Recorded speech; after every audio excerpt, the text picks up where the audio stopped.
Why should everybody join the military? That every one of our kids should go to war. The military spends $3 billion a year trying to recruit 100,000 kids. We probably are getting after capitalism, and we could talk every day about the border. We could talk about Ukraine. We could fight over this thing, over that thing. Let's get our own house in order. And we lost a person. We found him 150 miles away. He had drifted. Everybody's doing intermittent fasting. Everybody's on this peptide. Everybody's not drinking anymore. So I see it, but it's an entrepreneur crowd. It's totally an entrepreneur crowd. Everybody listens to the podcast. If you could look back and you could tell your 20-year-old self one thing, what would that thing be?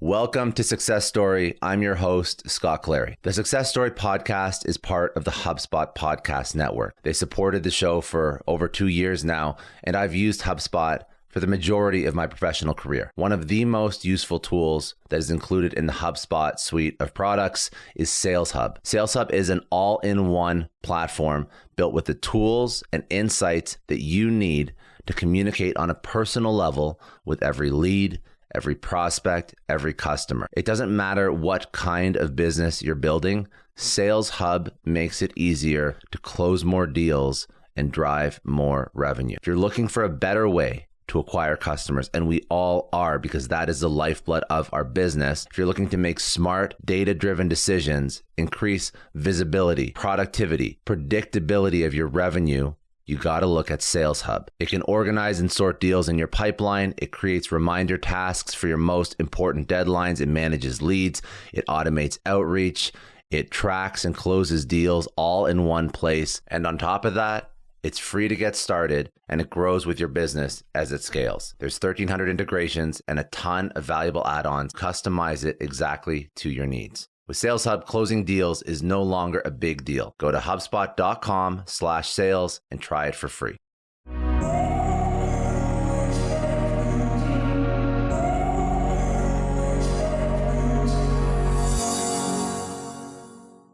Joe, thank you for coming on. I appreciate it. My pleasure. So even before we started, we're talking about a couple things that you wanted to go into. This one talking point that I thought will really hit home. Why should everybody join the military? Look, if this was the early 1900s, the 1700s, I would say we need more Netflix, more penicillin, and more couches. I would suggest that's what we sell more of. In the world we live in today, especially in the United States, and I've lived all over the world with my family, we are fat, we are sick, we are undisciplined, we lack motivation, the couches are overused, we're with too much screen time. It's no wonder everybody's depressed. There's over 500,000 psychologists needed just to talk to people because we have too much free time. We got to take these young kids, mine included, and give them some purpose, give them some discipline, have them learn how to make their bed. I'm not suggesting, for all the idiots that are going to comment on this, that every one of our kids should go to war. I know that is what happens when you're in the military, but there's also a lot of benefits that come out of it as well. And when you look at the data and you look at our children today, there's not a sidewalk being used. There's no kids playing in parks. Mm-hmm. They don't look like they used to look. And, whatever. I would say put every kid in the military. Now, if I could do anything, if I could snap my fingers, right? I would say, and I was with a general on Sunday. I meet with the Pentagon. I would say, let's do like a 2-year deal where kids don't have to commit for 6 or more years. Let's give them 2 years right out of high school, pay for their college those 2 years. If they want to stay on longer, they can. Let's level them up as human beings. Let's make them proud of this country. Let's make the country proud of them. It's a layup. It is a layup. Anybody who comments and says, that's ridiculous, I can't believe this, here's what they're going to say. Your listeners are going to say, I don't like the current leadership, and it's bullshit, and there's people behind the scenes that are pulling lever. I get it. You don't like the leadership, but do you like the kids? Do you like where they're going? Do you think they are the same level that kids were in the 1930s, 40s, 50s? Do you think they have not even 20 years ago? Not even 20 years ago. So like, what are we talking about? Presidents are going to change every 4 or 8 years. Leadership's going to change. Wars come and go, and they've been coming and going for thousands of years. Like, we can't do anything about it. Eventually, hopefully it fizzles out. We stop killing each other. But in the interim, could we level each other up so we at least know how to make our bed in the morning and know how to drink a green juice and go to bed early? Like, I don't understand. How did we get so soft in terms of physical fitness, in terms of doing hard shit? We haven't prioritized those things, right? Like, so again, I'm not like you and I and business people that are type A personalities that are getting after it every day. We're probably not going to become teachers. We probably are getting after capitalism and business. And I'm not saying one is wrong and one isn't, but that type A personality that wakes up early, gets in the cold plunge, drinks more water, eats more salad, likes to do push-ups. Most cases, it's not, it's a generalization. They're not the people in academics.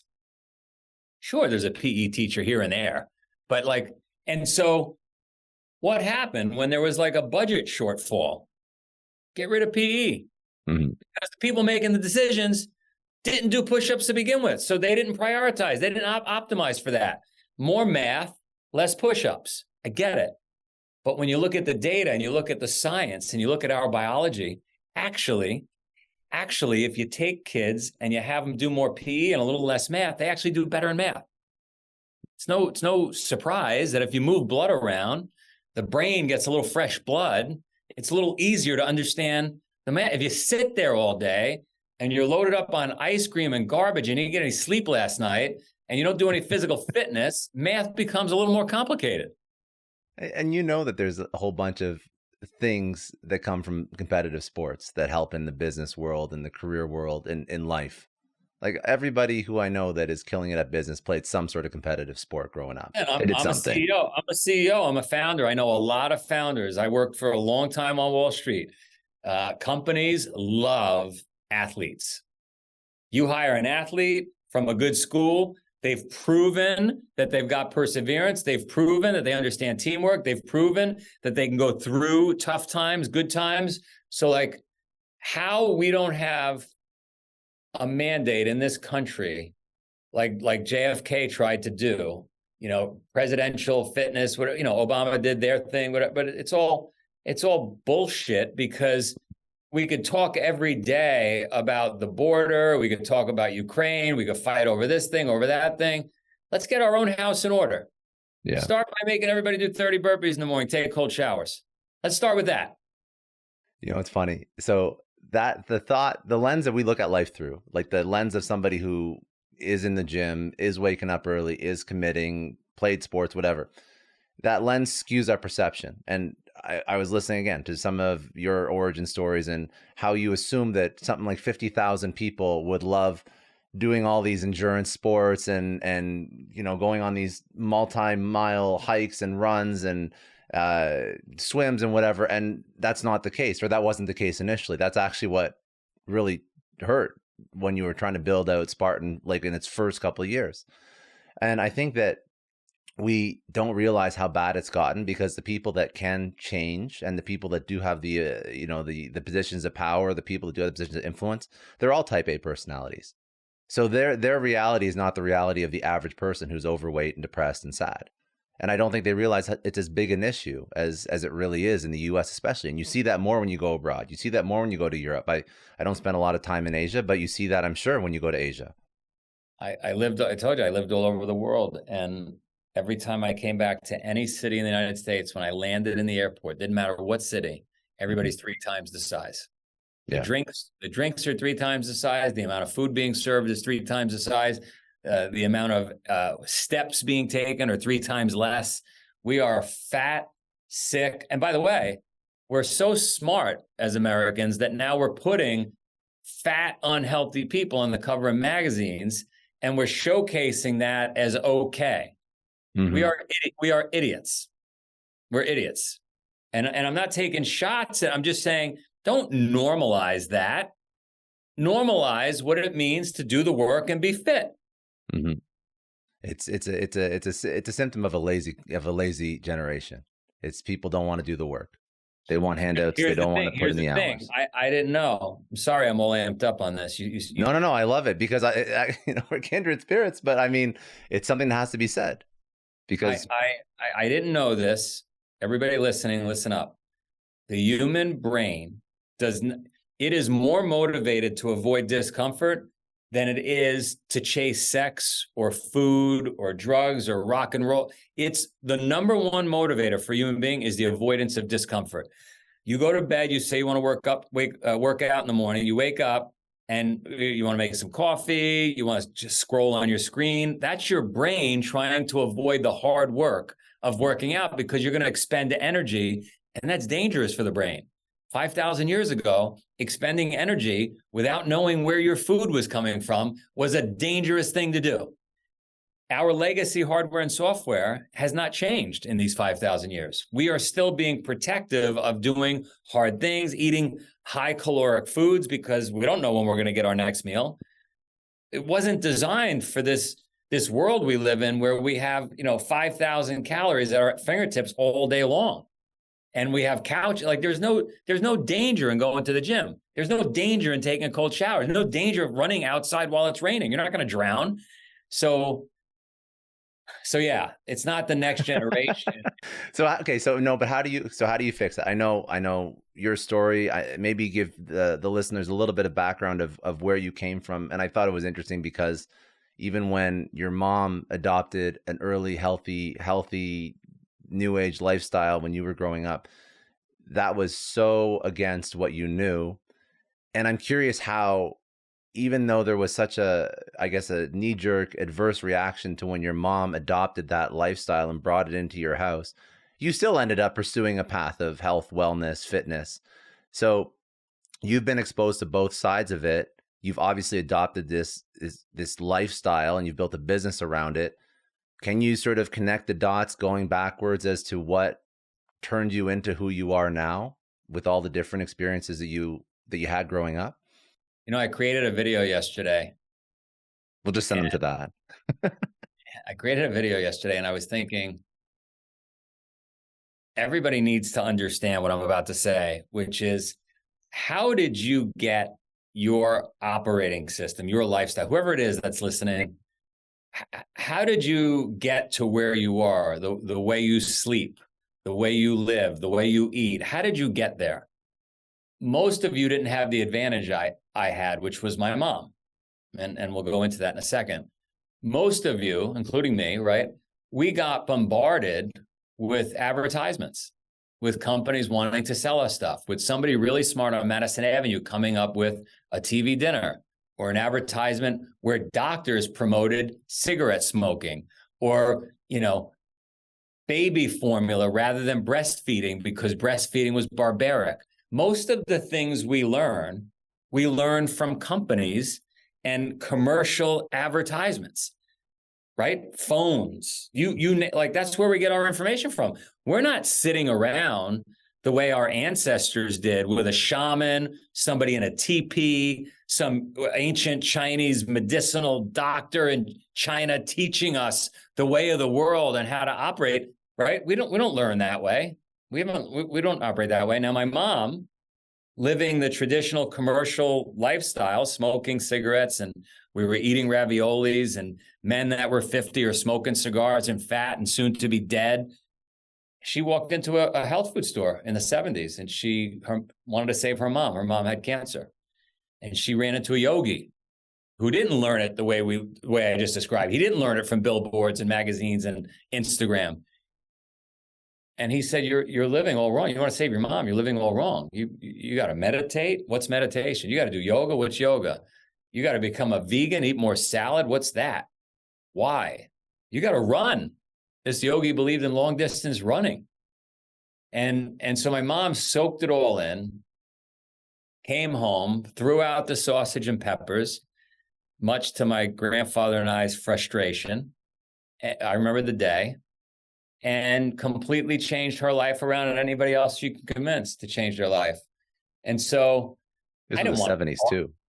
Yeah, I didn't want any part of that. I mean, I got monks in my living room with beads. They're chanting. I can't explain that to my Italian friends who are bringing over eggplant parm sandwiches, and we're going to watch Jaws on TV or Scarface, right? Like this is all weird shit. I don't want any part of that. And so I pushed back hard for many, many years. I went the traditional route. I somehow landed on Wall Street. And before you know it, I didn't feel healthy. I became very superficial. I'm sitting there typing, sitting in a screen, not feeling healthy, getting yelled at by clients or yelling back, whatever it was. It just was not a healthy lifestyle. And I stumbled upon my mother's teachings again, and I started doing yoga. And oh my God, I came out of a hot yoga class. I was like, I feel like a brand new human being. It's unbelievable. And I signed up for a crazy race. And in the middle of the race, I was like, oh my God, I feel alive. This is incredible.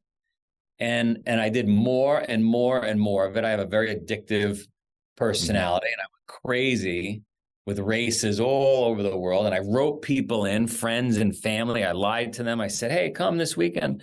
I got a barbecue on the farm. We're going to do a barbecue. And I'd wake them up at 5 a.m. and they'd say, why are we waking up at 5 a.m. for a barbecue? I said, well, we got to carry the barbecue up the mountain. And they didn't know they were the ones being barbecued. But we would do stuff like that, and people would change just like I did, and they would feel alive. And we'd have great stories to tell. And I thought, man, I wonder if I could do this as a business. So 24 years ago, first race I ever put on was down in the British Virgin Islands. It was with Richard Branson around his island. And we lost a person. We had a team setting up rope climbs out of the ocean. It's called coastaleering. And he cut himself, and we sent him back to Tortola to get stitched up. And unbeknownst to us, his engine didn't start on his little dinghy boat, and he drifted away. And 8 days later, the team figured out they hadn't seen him in 8 days. And we got Branson's helicopter. My father-in-law was FBI. He jumped in the helicopter with Branson's pilot. We got the Coast Guard. And luckily, we found him 150 miles away. He had drifted, and he was on a little Tobago, which is a deserted island. And he was eating crabs and drinking water from water bottles that had drifted there as well. And so anybody smart would have said, I'm not going to put on races for a living. I'm not good at it, and it's too dangerous, but I'm a glutton for punishment. So I started putting on races one after the other, and here we are today. You did this for 10 years. You did this for 10 years before it really, really took off. Maybe even just walk through some of the things that you learned in those 10 years, probably a lot, but more importantly, what did work? What was that human primal instinct that you tapped into that first race after 10 years that I think attracted some 700 people? Well, it didn't work. Again, I didn't understand the biology, the chemistry of the human being. I was having so much fun with it. I wanted to be a part of these adventurous moments, but other people were scared. They didn't want to do the uncomfortable. Their subconscious was telling them, don't do that. Too dangerous, too scary. That's going to require us to wake up early in the morning. That's going to require exercise. That's going to require eating healthy, putting down the drinks. Your brain is shutting that lifestyle down before you can even get it going. That's why New Year's resolutions don't last. So I could not, and I had the format all wrong. I mean, I was pushing 350-mile races back. Like, it was just way too much for people to get their head around. 2010, after 10 years of losing money doing this, I decided to put on a shorter distance race, a 3-mile race, much more inclusive, much more attainable, and it worked. And 700 people showed up in Vermont. That was more people than I had in the entire 10 years before that, literally. And then 1,400 and 2,000, and before you know it, we were in 45 countries. We were doing all this crazy shit. just want to take a second and thank the sponsor of today's episode, HubSpot. Now, the Success Story podcast is part of the HubSpot podcast network. So if you like this show, you'll love some of the other shows in their network. One of my personal favorites is the Hustle Daily Show. It brings you a healthy dose of irreverent, offbeat, and informative takes on business and tech news, and you guessed it, every single day. Some of their recent episodes that were my personal favorites: how AI is making fake IDs, how to meet your favorite CEO for a few $1,000s, and also how TikTok is turning into an online mall and starting to replace QVC. If you love business, if you want to get it daily, listen to the Hustle Daily Show wherever you get your podcasts. So, like you do a shorter race, you do a 3-mile race, people come out. What makes people stick with something like this? I still want to get to that thing that sort of ingrains this in somebody, turns it into a lifestyle, so it's not just a New Year's resolution. You said the first race, it's like exhilarating, it's fun, it pushes you to the brink. But how do you get somebody to do this? And the reason why is then we're going to sort of take this and think about how to apply it to society. How do we take a lesson that you've learned in Spartan and in the Spartan race, and I think you've done the death race too, and you've built a whole ecosystem around this, that we can sort of take and copy paste so that people are less fat and lazy? Well, listen, I've taken the approach. I had a guy come up to me once at a race, and he said to me, "Hey, I just want to let you know," and he started crying. He said, "I'm a veteran." He said, "I'm a firefighter, and I've gone through some really dark moments, and I was going to take my life about 3 weeks ago. But I remembered that I had this race on the calendar with friends, and I said, let me at least go to the race. So you saved my life." So I said, "Listen, you're not going to die on our watch. You now have free races the rest of your life. You always have a race on the calendar. I never want to hear, this story again." And so my point is, this service we provide, I could provide for the entire country, for the entire world. Everybody could come out and race on me. They don't need to pay me. Do I have to get paid to make it sustainable? Of course I do. But the military spends $3 billion a year trying to recruit 100,000 kids, and they run ads and billboards, and they have people in offices hoping somebody walks in. Imagine if the military partnered with Spartan and all the races we put on, and imagine if they gave us some decimal dust, numbers that they wouldn't even miss, right? And we, in turn, said to the nation, all right, you don't want to sign up for 2 years, you don't want to sign up for 6 years. How about one day? Could you do one day? Can you handle one day? And we got everybody in the country to crawl under barbed wire and climb a rope and just get outside their comfort zone. And in that process, maybe they ate more salad, they drank more water, they went to bed early. If we just gave them a taste of what I know is unfucking believable, we've got a shot. We got a shot at turning the country. But the latest numbers, I think it's 85% of kids 17 to 24 wouldn't even qualify for the military. They wouldn't even qualify. So that number is going to be over 90% in 4 or 5 years. What's your plan? Mr. and Mrs. Country, what's your plan? I know what parents do. I'm a parent. I know what parents do. Shut them up. Give them a phone. Shut them up. Give them an iPad. Shut them up. Give them a donut. What's your plan? We got to close that border. It'd be great to close the border, but is that really we could only do one thing today? Maybe get everybody to do a burpee like that. Well, they don't even there is no right now. I mean, you're in this world, so you know it. There is no national sort of benchmark for fitness, right? It's schools do their own. Let's do just one burpee. Can everybody do one burpee every day? They don't even do that. One pull up. And then you got the whole mental health aspect too. You got mental health aspect. I mean, of course. Listen, if you eat a bunch of shit food, which is what our country does, bunch of processed garbage food all day, every day, and you don't move. I mean, what happens if you take a glass of water? I used to clean swimming pools when I was a kid. And a swimming pool is 20,000 gallons of water. Human body is 13 gallons of water. 20,000 gallons of water. It has a pump and it has a filter.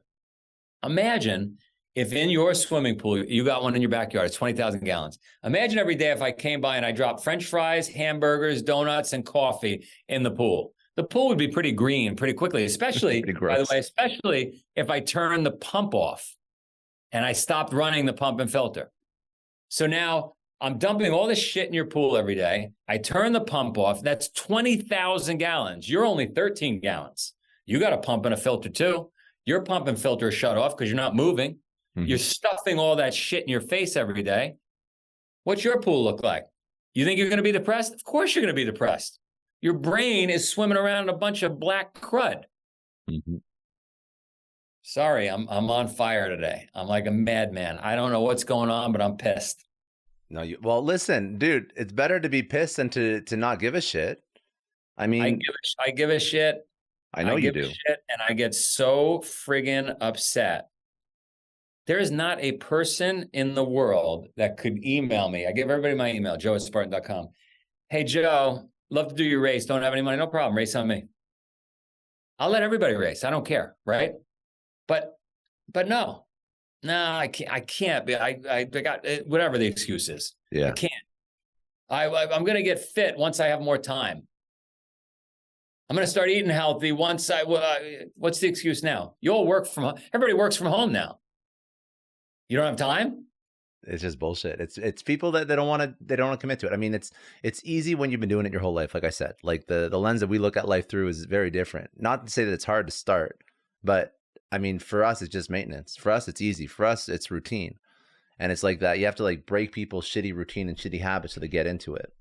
That's what I don't know how to do. It seems so simple, but it obviously doesn't work because people aren't doing it. You don't know. You're too young. We have to make it. I didn't wear a ski helmet when I skied as a kid. I didn't wear a bike helmet when I biked as a kid. Yeah. I didn't wear a seat belt. Cigarettes were pretty normal. We figured it out as a society. We made seat belts cool. We made bike helmets cool. We got to make fitness really friggin' cool. And I mean, I'll tell you what could solve it in 2 seconds. If Google really had an interest, if Google and Facebook came together, they could solve the problem globally in about 2 minutes. All they got to do is have your screen go black unless you take a 3-minute walk, speak one word of another language, do a math problem and a burpee. Screen's black, get your shit done, and your screen goes back on. You can still call emergency phone numbers, but it would change the whole world. You know, there's another issue that I'm curious about your opinion on, because there's so many health gurus that also make the issue more difficult than it has to be, because everybody has dogmas and everybody has this diet and that diet and eat like this and train like this and try this and cold plunge and red light sauna and this peptide and there's so much shit out there that I also think it gets overwhelming. I think it does get overwhelming for people. Listen up. That's a really good point. Listen up, guys. My office here has 40 companies that have, Normatec boots, red light therapy, hyperbaric chambers, all kinds of shit. The Adidas founding family invested in these 40 startups. They're really cool technology. And I'll walk around with you if you want. And every one of these founders, every one of these companies, I'll say, hey, it's a really cool gadget, but sorry, customers, you don't need it. Just sign up for a race. Hey, that's really cool red light. Sorry, customers, you don't need it. Sign up for a race. All you got to do is sign up for an event. Doesn't even have to be my event. Sign up for any event that's outdoors, that's going to be uncomfortable. You're going to get plenty of sunlight. You're going to be connected to the earth. You're going to hopefully get really, really cold, really, really tired. You're going to get a good night's sleep. You're going to eat like all those things. You're just trying to buy your way out of your laziness. That's what you're trying to do. I want to buy my way out of my laziness. I don't want to do the work. Is there anything that you actually, outside of all the gadgets and the diets and the fads, is there anything that you, who lives and breathes this every single day, has said this is so important? A certain diet, a certain thing you've tweaked in the morning. I keep cutting you off. I'm sorry. I'm fired up. Wake up in the morning. Dude, I don't give a shit. Go for it. Wake up in the morning early before the sun comes up. Obviously, if you work the night shift, hopefully you figure it out. But everybody else, wake up before the sun comes up. before you brush your teeth, drink a bunch of water, swish it around in your mouth, get those microbiomes, get the bacteria in your mouth into your stomach before you poison everything with the toothpaste we use. Then go, if you don't have a cold plunge or a river outside your house, go take a cold shower, first thing. Then go do your workout, sweat like hell. Make sure you're drinking a ton of water, right? Don't go right to the coffee. Make sure you're drinking a ton of water. Get your sweat on. Take your shower again afterwards. Get to work, hustle all day, eat more salad, and get to bed early. Now, I'm not going to tell you you can't eat a burger. You can't eat, just eat more salad. And I'm not saying don't turn your salad into a pizza like everybody does. Eat a salad. Eat more salad. That's it. You can still eat your other things, and just stay away from processed food. The more boxes, the more packages, the more garbage. That's it in a nutshell. Like, earn your breakfast. Eat between 9 and 5 or 9 and 6 every day. Don't eat before 9 a.m. Try not to eat it. Again, change that if you're working different hours. Your stomach is not like a garbage processing plant that can run 24 hours a day without breaking. It needs a break, so give it a break.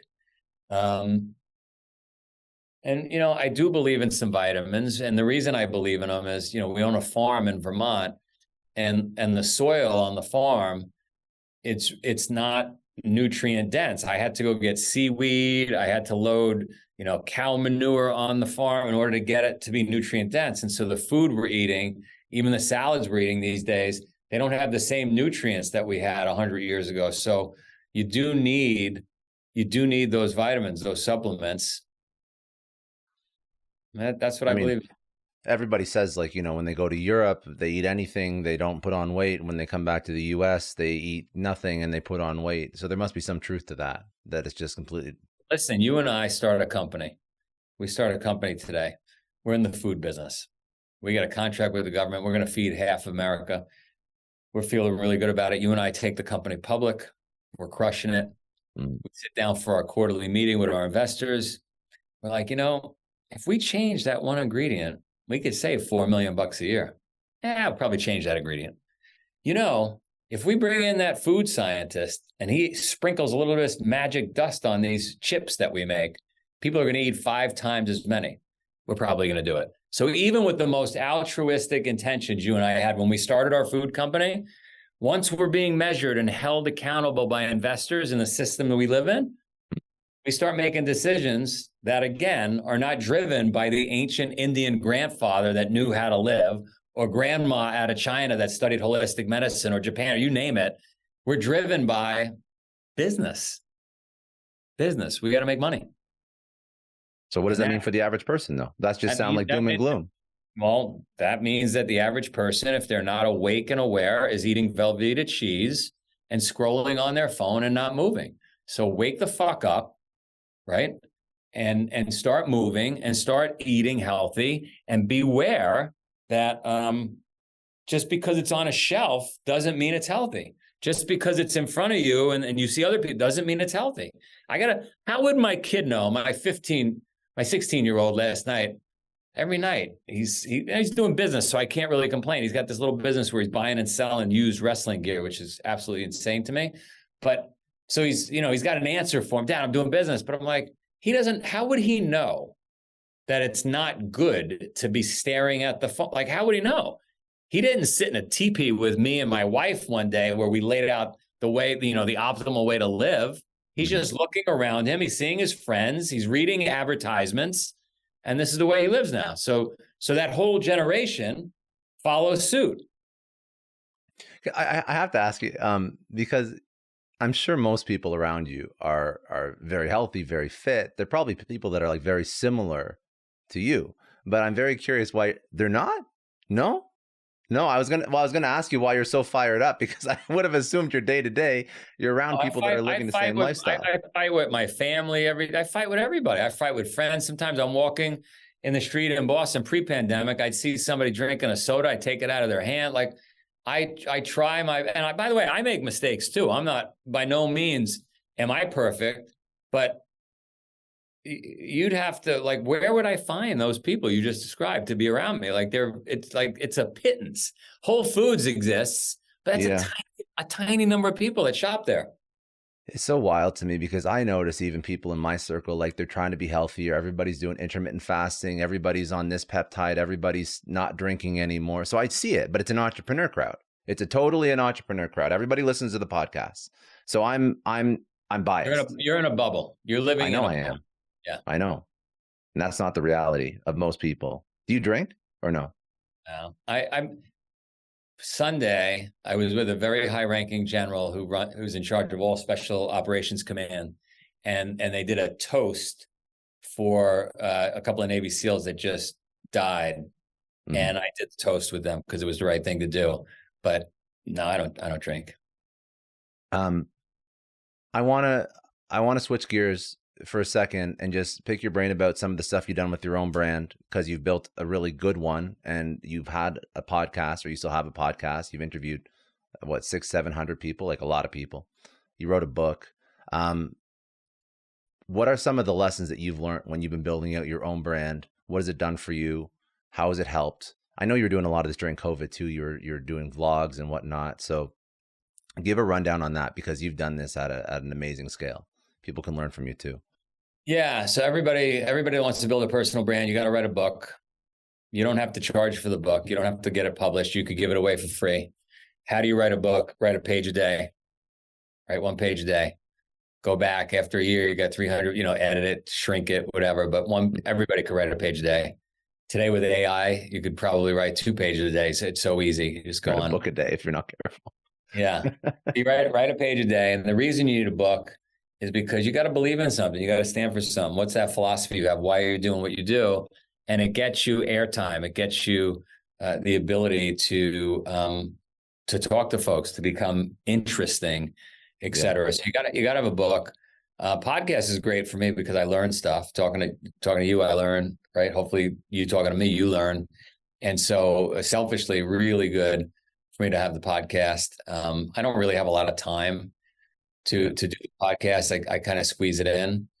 Hopefully in the next year, once I'm fully back on my feet coming out of COVID with this damn company, I'll have people running the business more day to day, the way it was pre-pandemic, and I could focus more on that media.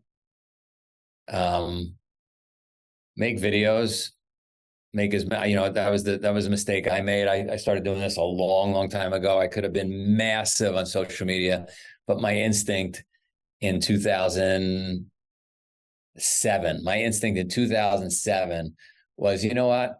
I'm the anti-social guy. I'm on the farm. I'm on the farm in Vermont. You want to learn, you come to the farm. So I wasn't into it, and I stood against it. But now I realize that if I do want to change lives, I've got to somehow reach people and pull them into, tickle them, get them excited somehow. Has it, I mean, like now, like post-pandemic, obviously pandemic just was brutal for everything you were working on. I think you had to lay off a significant amount of people. Do you notice that sort of rebounding from the pandemic, like leading into the personal brand, has it been a big help to the business, or has it been a distraction? Like, just walk me through all the shit that you went through during the pandemic and after, because that's a really I'm still going through it. It's a disaster.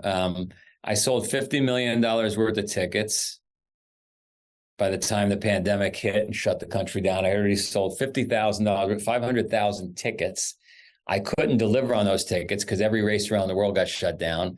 I had 500,000 customers that wanted to torch me, burn me, tar and feather me alive because they had trained and they paid for their race. And they wanted their money back and they wanted a race. I couldn't believe that I listened to the government and I shut the races down.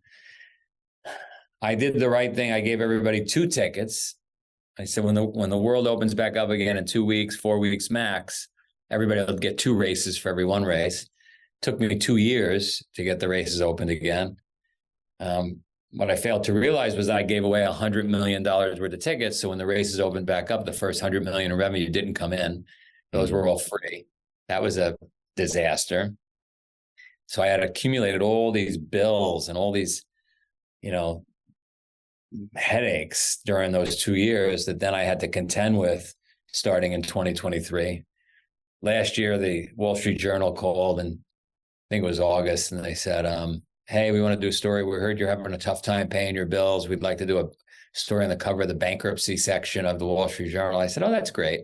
That's really helpful for society. I'm trying to get people healthy, signing up for events. You want to do a story around how Joe can't pay his bills so that you get more clicks to your magazine. Genius. Obviously, I was upset, but then I thought, it's really just the universe testing me. The universe is pissed off that I made so many people do burpees all these years. This is just a test. Universe should be grateful. So I somehow pushed through. We are much, much, much better than we were when we started. The journey coming out of COVID, but I'm not quite there yet. But I mean, listen, like I think that decimated everybody, and I don't think there could have been a worse business to be in than what you had during COVID. That like you couldn't do anything, I'm assuming. Couldn't do anything. Yeah, I get it. If you were going to take, all the shit that you've dealt with over the past, say 5 years, just wrap it into one lesson, what would that lesson be? There's a great saying. I don't have it memorized in my head, but perseverance is much more powerful than intelligence, much more powerful than being well funded, much more powerful than the greatest. Like if you can persevere and just be the person that doesn't quit, you win. I love it. Yeah. At one point I had to call the Federal Reserve. I looked online, I see if they had a phone number, and they answered. And I did a Zoom call with the Fed, and I had to negotiate with them for 211 days to help us get through this thing. So like no one would ever thought you could call the Federal Reserve. Like I had no choice. I called and they answered the phone. It was unbelievable. But it's like it's like you want to call God and he answers. It's a testament though, because people that build impressive shit, they can figure it out. It's a certain kind of person. And you go down a rabbit hole that you have to save whatever you've built, and that's where you end up on the phone with the Federal Reserve. But that's testament to who you are as an entrepreneur, I think. I think that's why you're successful in the first place. That's what allows you to do something for 10 years without really making a lot of money. It's the same attitude. I was successful. Yeah. And you will be again. As you move forward, restructuring, rebuilding Spartan Race, you're building a massive personal brand. I mean, you say that you were behind on social, but you've been on Joe Rogan, Tim Ferriss, like you've been on some pretty impressive podcasts. So I say you're not doing too bad. Sort of what's next for you? What's next 5 years look like? Well, completely nursed this thing back to health. I wrote a fiction story that takes place in the modern times, but also goes back to ancient Sparta. And it's awesome, if I do say so myself. And someday in the next 10 years, I'm going to make a full featured film, high budget, full featured film like Batman Begins around this ancient and modern story of Sparta that is going to hopefully tickle the universe in a way that gets people doing all the stuff you and I just spoke of. I love it. Because you were in, I don't remember the name of the city, but you were in that city with Gerard Butler for like the 2,500 year anniversary of this battle, right? That was the Spartan battle. Thermopylae was the battle. Yeah. And we were in Sparta, Greece, when it was in Sparta, Greece, of course. That would be the city. Fucking idiot. And my phone was blowing up from my wife and everybody. Trump just shut the country down. You have to leave. And I was like, let me get my 300 burpees done. And I got my 300 burpees. I love every time I'm in Sparta, I have to do my 300 burpees as the sun is coming. It's a great moment. And I do those, got my burpees done, and then headed to Athens and worked my way home. I love it, dude. If you could look back and you could tell your 20-year-old self one thing, what would that thing be? Have patience, spend less, listen more. Good advice. Very good advice. And then I think the most important thing, where should people connect with you? If you want to send them somewhere, where would it be? Shoot me an email, some links in the show notes. Joe at Spartan.com. Shoot me an email, make it short. I really can't land no more than 2 sentences. Love to say hello to you. You can find me on Instagram, Real Joe Sena. Where are you physically located? Where am I? I'm Fort Lauderdale. So I just moved down from Toronto. Yeah. So I'm one of those post-COVID transplants. Oh, nice. But, Good. yeah. And yeah, too bad I can't get you to move to Orlando. I got the office here in Orlando. I'm going up. I'm going up at the end of the month. I have a conference that I'm speaking at in Orlando. But listen, nice. Yeah. What's the name of the conference?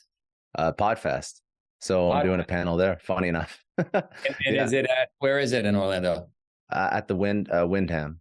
Oh, nice. All right, hit me up for sure. Let's get together. And what I would challenge you with is go out to your whole community and have them send you a note. You collect like a spreadsheet of everybody that wants to race on us. Anywhere, but it'd be cool if you came out and you got to energize your community in person on us. By the way, if you're listening to this and you own a company or an organization or a charity or whatever, or you personally know any, I'll give you the title right to that event. So let's say Sebring, which is close to you. I have a race in Sebring. It might be coming up here in Sebring. It is coming up here. If you want to name that event, you want to get the title sponsor, I'll just give it to you. You invite everybody out. Yeah. Some companies, bring some charities. All you got to do is, shake hands and kiss babies while you're there. It'll make yourself look cool. We'll give you a Spartan shirt. You don't even have to do the race. We won't tell anybody. No. I want to do that. Listen, I'm not that out of shape. I can do the fucking race. If I'm going out, I'll do the race. Round a ton of people up. I will literally change the trajectory of your business by doing, like, if you lean into this, it's not, by the way, I'm not asking for anything. It will change the trajectory of your business. I'll do it. Now this is recorded, so you got it. So I'll do it. I got the podcast, and then so since I moved down here, I'm building out a network of entrepreneurs, of high performing individuals, really because I wanted to build a community around like the work that I do. So I got people down here already. So that'd be a lot of fun. I'd appreciate that. That'd be amazing. Yeah. It's your asset to run with. So when we disconnect and stop recording, I'll fill you in on some more. That sounds good. Okay. Last thing, if you were going to look back at all the things that you've accomplished, you've had an incredible career. You are still in the process of building, and you'll build Spartan Race back. I have no doubt 10x what it was before, because that's who you are as a person. But when you look to the future, what does success mean to you? I just want to change lives. I just want to figure out a sustainable way to run this business and change tons and tons of lives. It gives me, selfishly, a ton of energy.